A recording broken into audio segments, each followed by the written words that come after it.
The Buddhist society of India अर्थात भारतीय बौद्ध महासभा या संस्थेच्या राष्ट्रीय संरक्षक आदरणीय महाउपासिका Meeratai Ambedkar, trustee chairman doctor Harish Ravaliya, trustee तथा राष्ट्रीय कार्याध्यक्ष आदरणीय डॉक्टर भीमराव यशवंत आंबेडकर साहेब यांच्या आदेशानुसार आज संपूर्ण भारतभर बौद्धाचार्य प्रमाणपत्र परीक्षा पार पडल्या।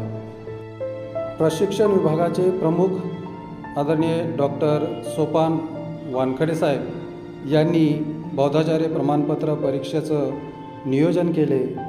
23 केंद्रांवर आज बौद्धाचार्य प्रमाणपत्र परीक्षा संपन्न झाल्या। कर्नाटकमध्ये 2 परीक्षा केंद्रांवर बौद्धाचार्य प्रमाणपत्र परीक्षा संपन्न झाली।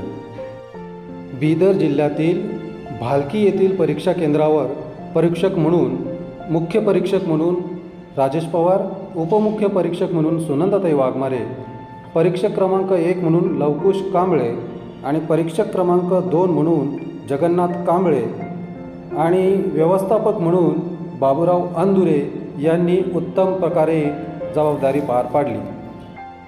यावेळी विजयादशमी गुणाळीकर जिल्हा सचिव तसेच भालकी तालुका अध्यक्ष विजय गायकवाड आणि भालकी तालुका सरचिटणीस ओमकार मोरे हेही दिवसभर उपस्थित होते।